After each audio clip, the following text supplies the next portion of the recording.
So in order to answer a question about how pregnant women respond to vaccines, I think we have to start with that the immunological profile during pregnancy, it changes.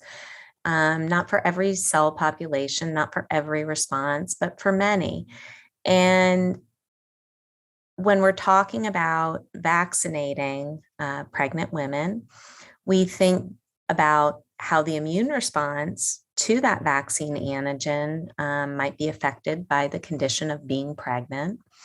We also think about safety. We think about adverse reactions that may or may not be different in pregnant women because of a different physiological state. And all these things have to be considered. Once we know that these are safe, and once we know that these are not causing additional adverse reactions in pregnant women that are not seen in the general population, then it's people like myself and others who start to try to study, well, is the immune response different? Is it sufficient? And is the durability the same? And those are the kinds of questions that we don't fully have all the answers for.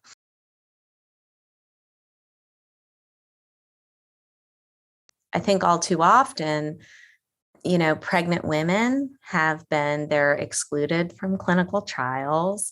They're often not studied in meaningful ways. And so I think if there's one thing that Zika and now the current pandemic have done is continue to raise awareness and public demand for more information pertaining to pregnancy and immunity to vaccines. And so we're seeing increased interest and availability of funds specific for these questions. But so what myself and my colleagues at Johns Hopkins are doing right now in the context of the COVID-19 vaccines is we are interested in the diversity of the immune response and the durability of that immune response and whether that gets impacted if you receive these vaccines during pregnancy. And right now we don't have those answers to provide, but we, and I know that others at other institutions are very interested in trying to better understand this, as well as to understand the transfer of immunity that might occur from mother to young, either transplacentally or in humans, more likely in breast milk. I think that the COVID pandemic has brought people in, immunologists, vaccinologists, people who didn't traditionally work in this area of pregnancy or maternal fetal immunity. It has brought them into the fold. And with that, they're bringing their technologies, they're bringing their ways of measuring the responses to vaccination to this population. And thinking about this, not just in the context of pregnancy, but postpartum and during lactation, and thinking about the longer term implications on the baby.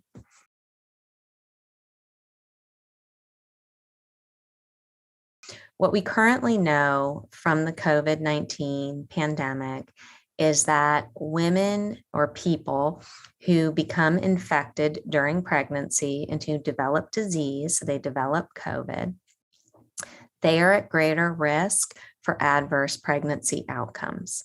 And I think that, and it's been really important that at least in the United States that we have seen that the CDC has come out and has a beautiful informational page really articulating from diverse research, including from diverse countries, that this is true. We also know that as a result of infection, this can alter placental transfer of immunity in cord blood to the offspring. We're not seeing as much immunity being transferred. So I think we do have some real concerns about, about fetal development, about fetal health. And it is fact that vaccination of pregnant women significantly reduces the probability of severe COVID outcomes. Pregnant women should be getting vaccinated.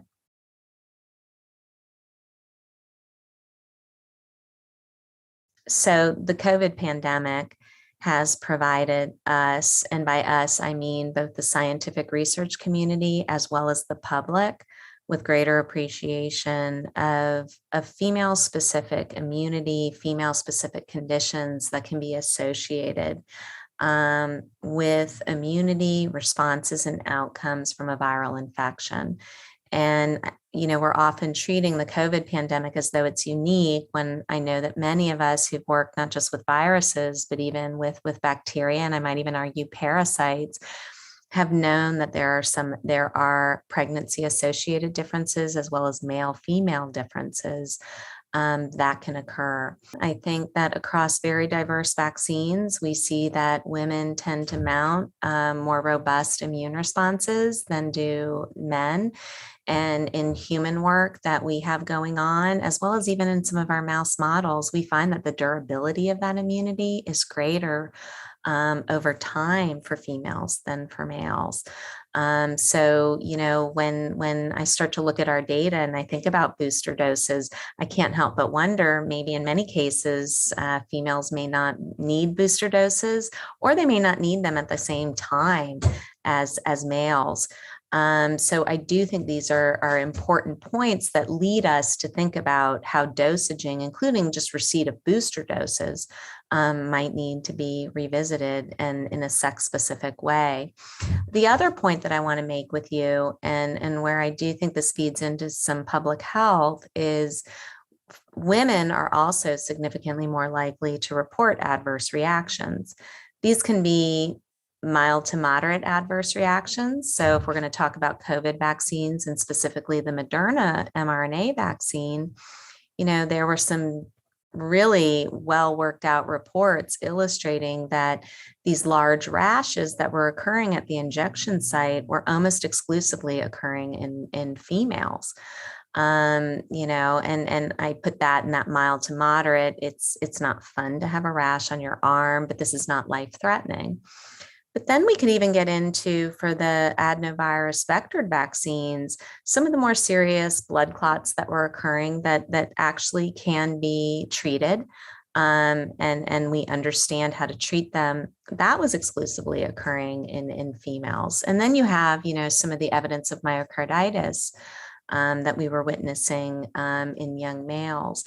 So I think that there could become a time where maybe we do start thinking about how different doses, or I might even argue maybe different formulations, should have some sex-specific recommendations. We're not there yet, but I hope that work that myself and others are conducting lend itself as evidence for this discussion.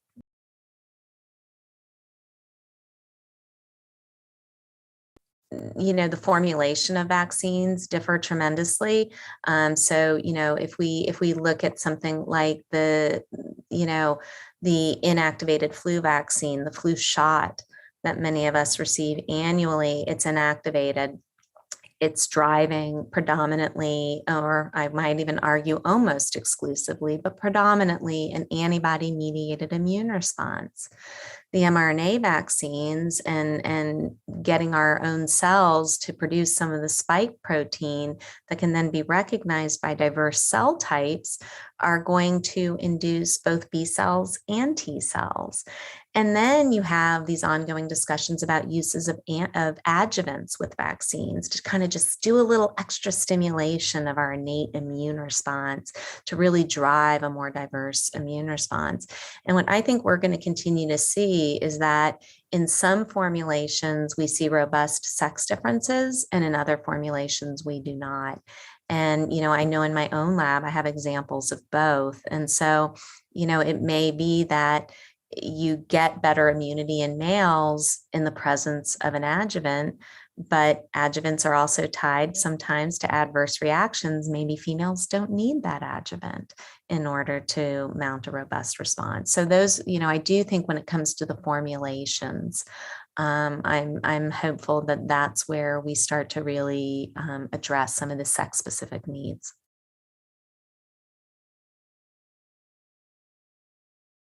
for my personal research. I am lucky enough to be the PI of two different centers, one focused on sex and age differences in immunity to influenza, and the other that I'm lucky enough to co-direct with my friend and colleague, Andrea Cox, focused on COVID-19. It's a COVID-19 serology center of excellence at Johns Hopkins.